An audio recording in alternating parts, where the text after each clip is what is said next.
Hello, and welcome back to the Talk Nats podcast. I'm your host, Kevin Nibley, and we are sponsored by Old DC Apparel. Head on over to shopolddc.com for new and original DC fan gear, city gear, hat shirts.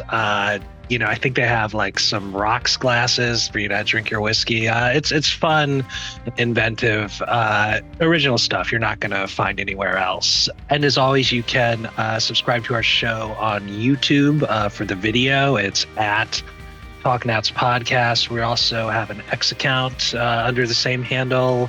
And for people who like just the audio only, which is honestly how I designed this show, it's to be listened to, not necessarily watched. But you got to do what the kids like these days and throw it up on camera. But you can just listen to it if that's your thing on Spotify, Apple Music, Amazon Music, pretty much anywhere you get your podcast. So yeah, this episode is a continuation of our conversation with my co-host Bryan King, talking about what failed in the rebuild and what the next steps are for the Nats and how they should move forward as a franchise in 2026. And I did get a note that part one was a touch on the negative side, and that's true. It was a touch negative, but it's also honest. And just so you guys know, I mean, we don't script what we're going to talk about. We don't write this all out and try to do hot takes. It's literally a conversation between two people with maybe a list of 3 or 4 topics I provide that we're going to get into, and the conversation's natural and free flowing. And, I'll be honest, this next episode you're about to listen to probably isn't all that positive either. But if you want some positive stuff, James Wood, I think, has the potential to be the next Aaron Judge. CJ, if he puts it all together, could be like a 30-50 kind of player. Gore could be, the next Scooble if he gets it together, and Dalen Lyle look like a revelation in the second half. There's a world where if Dylan Cruz kind of takes that next step this year, you could have one of the best outfields in the majors with Lyle, Cruz, and Wood, and you have CJ in the mix and Gore, and you could have a really exciting team. And with Harry Ford coming over from Seattle, so there are things to be happy about. They just didn't happen to come up in the last podcast, and I'm not sure they're necessarily going to come up in this one. But that's some sunshine for y'all. Now we'll get into the second part of what went wrong with the Nats rebuild with my good friend and favorite hot taker, Bryan King. I went to a Nats game last season, and like you said, the area around the park was great. It was so nice, especially, I live in Los Angeles, and going to a Dodgers game kind of sucks because there's nothing around the park. You got to take a bus to get there, and then you're stuck there. So it was really nice to be able to just go out, get a beer before the game, hang out, and then just walk right there. But the atmosphere was just pretty meh, because no one was really excited. So I feel like you got to at least try. But it does make sense these next couple of years to, you don't know what your budget's going to be. You don't know what your TV revenue is going to be. So sure, if there's ever a time to kind of bunker down, try to get, draft some talent, and then in 2 years you can spend again. The question is, are they going to spend again in 2 years? Yeah, they probably don't even know the answer to that. What they missed from this last rebuild too was that Jason Worth type. You got to bring in a clubhouse leader who's going to teach these young kids. It doesn't matter if you're a 31-year-old manager. The players, the clubhouse has to police itself. The players have to lead the players, and you need that Ryan Zimmerman, that Jason Worth, some kind of guy who's going to command respect, who's been there, who's got a World Series ring, or at least been to the playoffs a lot. Yeah. Instill those training habits, all that kind of stuff. The issue is they've gotten some veterans, but they've been on all these one-year deals. They know they're just going to get traded. Yeah. Right. So it's I don't know if Nathaniel Lowe could have been that guy, but it's the dude's hitting 220 and in May or whatever. And so it's the kids know he's probably gone by June or July, and that's one thing no one really ever remembers, that when Jason Worth came over, his first season here wasn't very good. He was injured. I think he was hitting in the low 200s, but the guy was signed to, I can't remember exactly, 7-8 year deal, whatever it was. So, he's there, right? They don't have a veteran that is going to be there, and it's like a no win. If he plays poorly, the kids might not listen to him, and if he plays well, he's going to be traded. So why would they listen to him, right? It's like a Yeah. rental. So And they're not bringing in, I mean, no disrespect to your Josh Bells and your Nathaniel Lowe's, great guys, love them. But, yeah, like they're yeah, journeyman players. That's fine. But I think there's a big world of difference when, you've got a guy that's borderline Hall of Fame, has got a ring, has been there, has those lessons, can tell these kids, here's how you got to train. Here's what you do to be a winner. Not here's what you do to have a solid career as a journeyman. Like yeah, great, yeah. Like congrats, the but like like there's a here's how you difference can be there. like Tommy Pham, right? Or that kind of player. Yeah. So yeah, no, we've had too many of those, and And so then, I think, there's no shocker. You're not seeing the accountability, the base running errors, that kind of thing. Like players, CJ last 2 years ago going out and gambling. Like there's no one that's kind of policing yeah, the locker room like that, going to get on these players, um, show them how to do things the right way, bringing a totally different sport in. When Luka was traded to the Lakers, hmm everyone's like, oh, well, like Luka he doesn't train hard, he doesn't work hard in the off season. And I'm like, yeah, but if I'm the Lakers, this actually makes a lot of sense because if there's one person that's going to get Luka to get his ass in gear, train right, it's going to be yeah, LeBron yep, James, like the greatest freaking basketball player of his generation. Like you're not going to listen to LeBron James. And lo and behold, what does Luka do in the offseason? He goes down, he gets all ripped, like he's having a monster year. He's yeah. been healthy. Like I probably just jinxed him. He's going to get break his leg tomorrow, but I think that really, really makes a big difference. Your peers are going to influence you so much more than your manager is, or your front office, or it doesn't matter how much data you have. Like people still need to be surrounded by other people that are going to lift them up, allow them Yeah, to play better than themselves. And the Nats just haven't had anyone like that in the last 5 years. And so, yeah, I'm like, well, shocker, these kids aren't blossoming as much as they could be, maybe. no, it's a great point. So I guess with all that being said, what are your expectations for I guess the off season that remains and the season that will come after it? I mean, do you think we're going to do anything in free agency, or do you think it's just going to be some I think band-aids? like you kind of have to. I mean, like who's even the starting five? Right? But yeah, the I'm bullpen. I mean, with again, I was on some other podcast or a different city's podcast where I was like the Nats expert, and they're like, "Tell me about the bullpen." And I was like, "Well, we have Jose Ferrer," and then I think a day after I recorded that, they traded him, trade. right?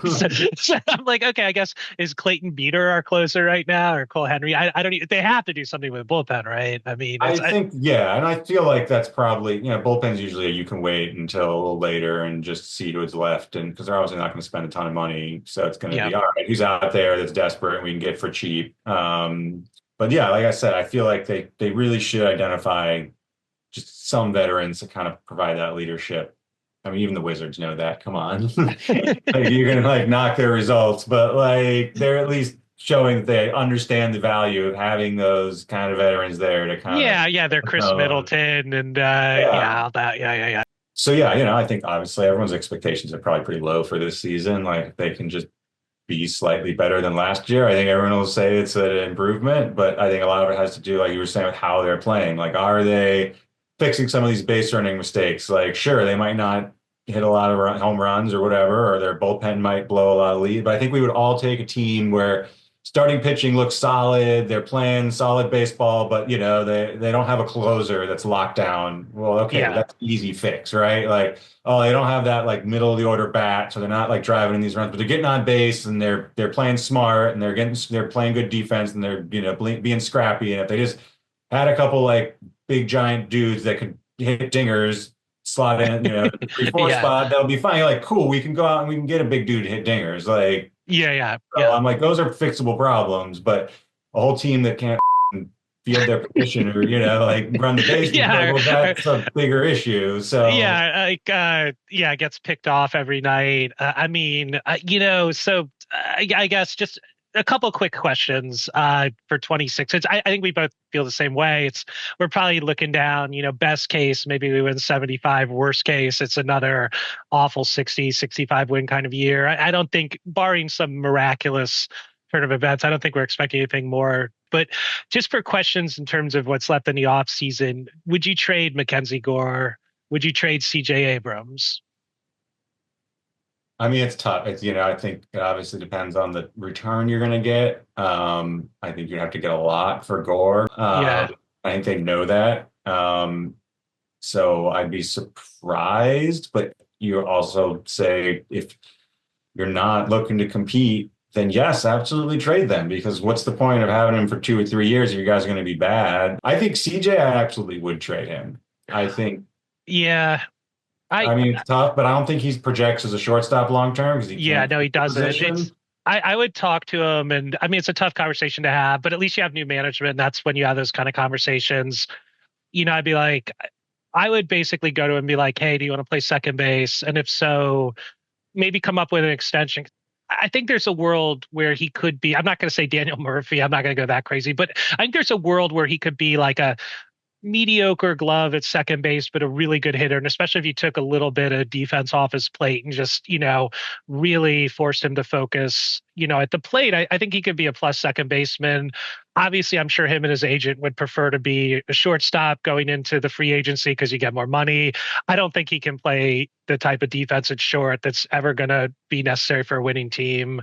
So yeah, I mean that's a guy you move. I mean, I'm so sick of Luis Garcia. Like, I mean, I've seen some people talk about moving him to first, and I'm like, that might be the dumbest idea I've ever heard in my life. And that's the thing I hate about Garcia is he always does this thing at the end of the season where he goes on a tear and he ends kind of in a place where you're like, oh, okay, like for second base, that's not so bad, and maybe he's coming into his prime, but.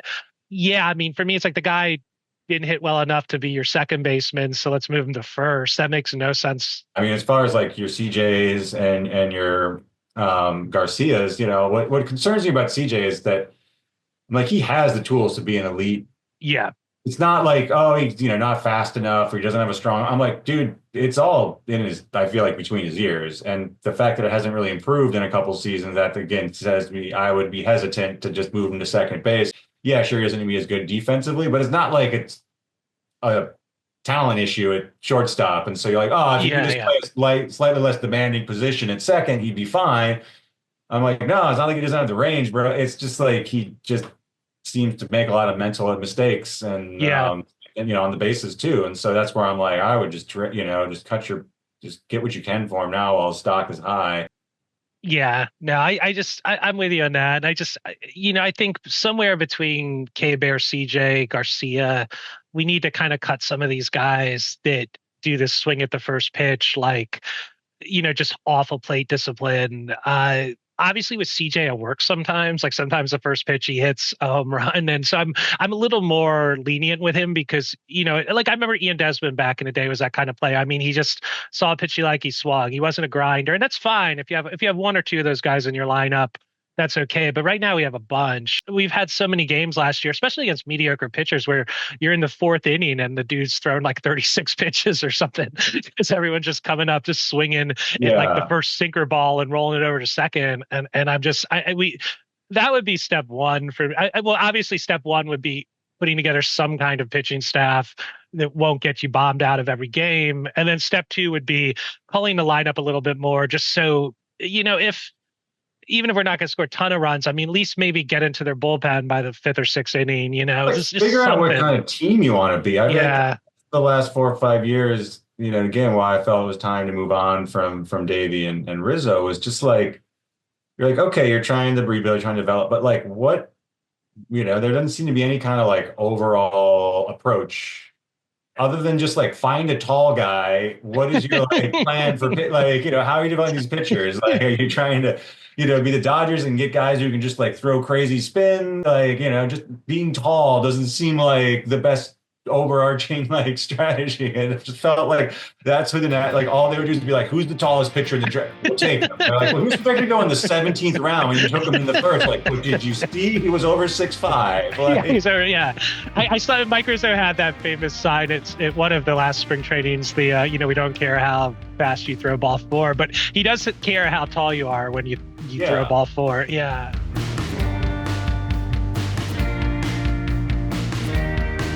All right. I think that's our episode.